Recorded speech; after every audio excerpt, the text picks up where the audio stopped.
Okay, so I'm Lillian Jacka. I'm Riley Kirby. All right, and so this murder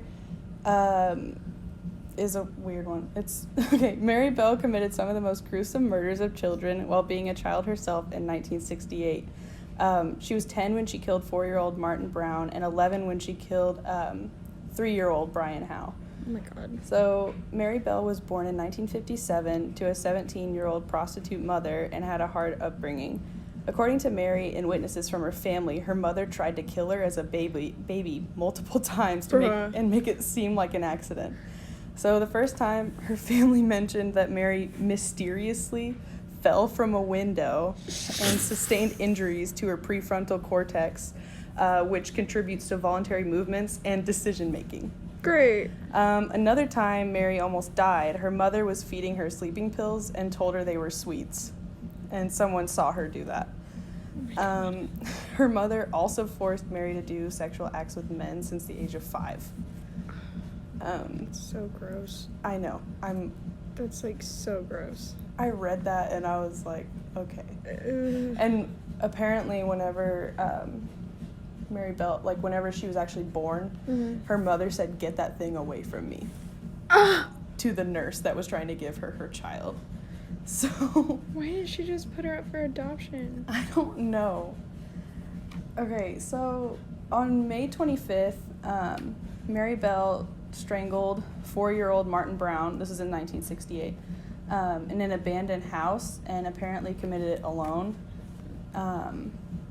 Later, he was found by 2 young boys, and then she and her friend Norma, who comes into play later, both like came in and made it seem like it was so surprising. Yeah, and they had no idea. Why were they at an abandoned house? I don't know. It was like a barn abandoned house. A lot of the places that they did this, or just like assaulted children, it was in abandoned places or like air raid shelters and weird stuff like that. That's so weird. How old was she when she? 10.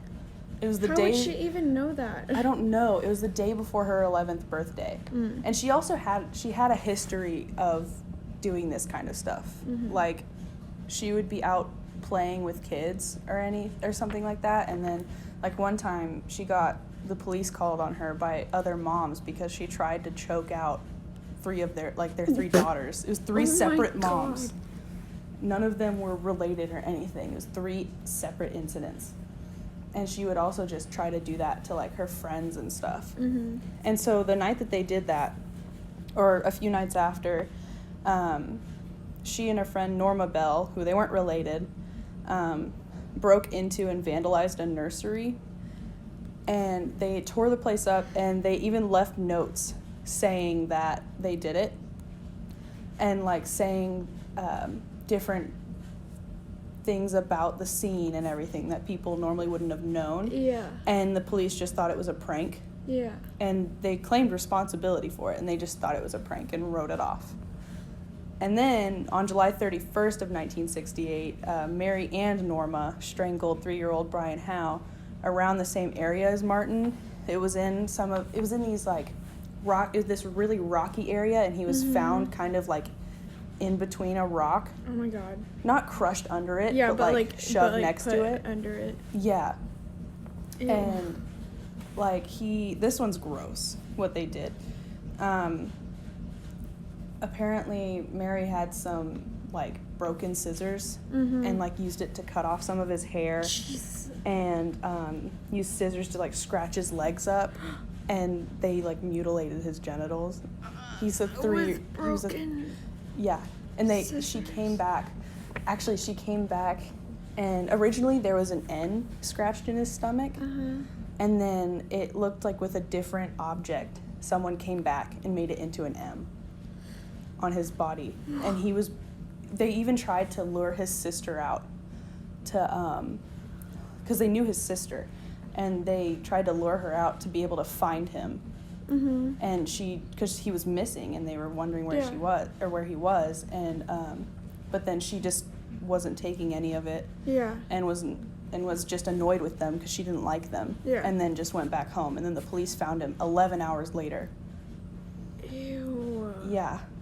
And so eventually Norma was acquitted because she tried to say that, like, Mary did everything and all of that kind of stuff, but then Mary said that she did, like, that she was involved in everything. But Mary was convicted of manslaughter on the grounds of diminished responsibility, which this is all in England. And so in England, diminished responsibility is when a judge reduces a sentence from murder to manslaughter, which allows the judge to impose hospital treatment rather than punishment in certain cases. So that, because it's a child. Because she's a child and she... But she admitted to it. Well, like, yeah. Whenever she was a... or whenever they actually sentenced her and charged her, she said, like, I don't mind, or, like, doesn't matter to me. I wonder where her mom was when she was, like... I don't know. She was in and out of, like, families' houses and stuff, but they didn't really mention that. I read a bunch of articles, and they didn't really mention where she was living, but she obviously had a really bad childhood. Yeah. But psychiatrists said that she displayed classic symptoms of psychopathy, as well as saying she's dangerous and a very grave risk to other children. She was sentenced to be detained indefinitely or at Her Majesty's pleasure. She was sent to Red Bank Secure Unit, and years later in 1977, she escaped from Moore Court Open Prison with 2 boys and was caught 3 days later. And apparently the police caught her and the boys in, like, a hotel room.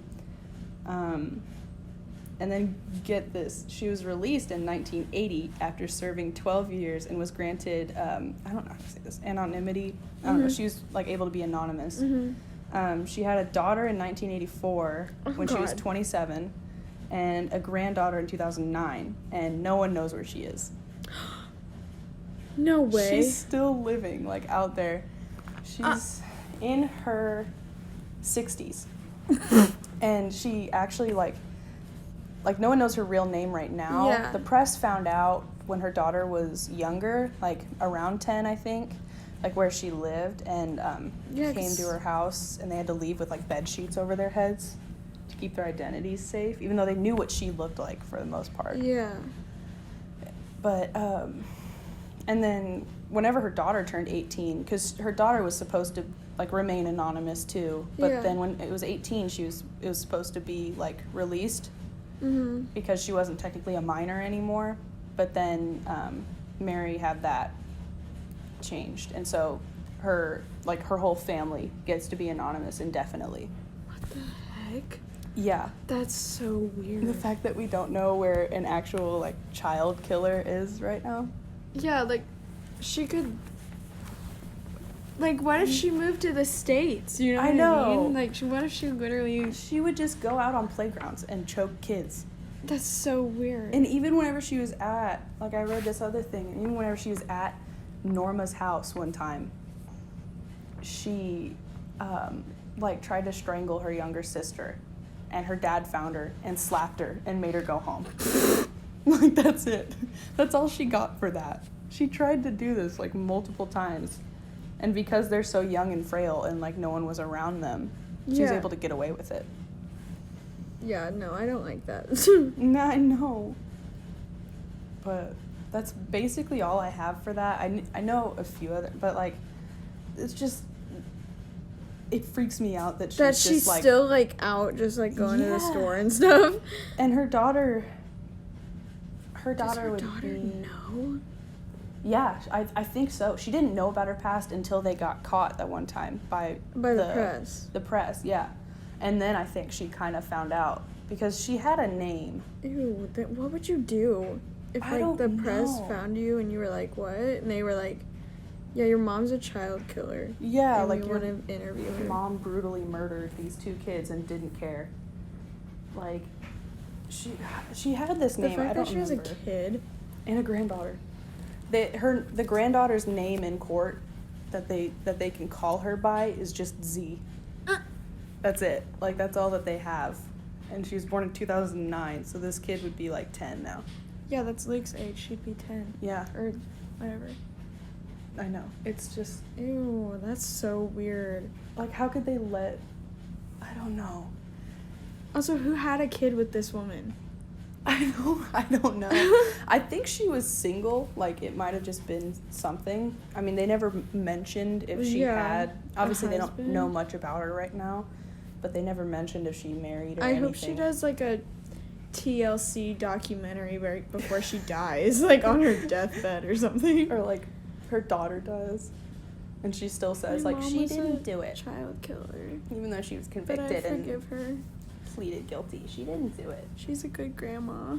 Yeah, she's like, she's a good grandmother. Yeah, how could this woman raise kids? What if her daughter... Yeah, what if her daughter's a psychopath now? Well, I just mean, like, what if when she was a kid? Like, what if she lost it? Yeah, and, like, tried to kill her daughter. Yeah, because her daughter was, like, crying or something. And she was like, shut up! Yeah. No, I hate that. No, I know, and, like, oh... I guess she's only had the one daughter. Yeah. And then the one granddaughter as of right now. But, like, good God. Like, she got out when she was 24 of prison. Mm-hmm. So she still had her whole life ahead of her. Yeah. And she didn't go to school anyway. Hmm. She was 10 and 11. Like, so, yeah. Great story. Well, that's been that. Thanks for listening. Thanks for listening. To this gruesome thing.